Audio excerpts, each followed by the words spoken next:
আজকে আমার বার্থডে, তাই আম্মু আমার জন্য একটা বড় মুরগির লেগ পিস ফ্রাই করেছে, যেটা আমার অনেক পছন্দ। তো বেশি দেরি না করে চলে যাব আজকের মূল ভিডিওতে।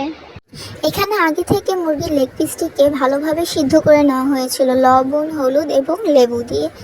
তারপরে এর মশলার উপকরণ যেমন ধনে গুঁড়ো, মরিচ, গরম মশলা এবং একটু বেসন, কর্নফ্লাওয়ার এবং এর সাথে সরিষার তেল দিয়ে ভালোভাবে মিক্সড করে এরপরে মুরগির লেগ পিসটিকে ভালোভাবে মশলা দিয়ে মাখিয়ে নিয়ে এটিকে ভালোভাবে কিছুক্ষণের জন্য ঢেকে রেখে দিব। তারপরে এটিকে ভাজার জন্য সরিষার তেল গরম করে নিব এবং ম্যারিনেট করা মুরগিটি গরম তেলের মধ্যে ছেড়ে দেব। তারপর অপেক্ষা করব এটি ভালোভাবে ভাজা হয়ে যাওয়ার। আজকে আমার শরীর ভালো না থাকায় আমি ভালোভাবে ভয়েসটা দিতে পারছি না, তবে এই তো আমাদের মুরগির লেগ পিসটা ভাজা হয়ে গেছে। তো এটাকে এখন পরিবেশন করে দিয়েছে আম্মু প্লেটে।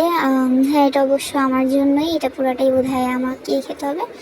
তো ভিডিওটা ভালো লেগে থাকলে সবাই লাইক, কমেন্ট আর সাবস্ক্রাইব করে দিবেন। সবাই ভালো থাকবেন। আল্লাহ হাফেজ।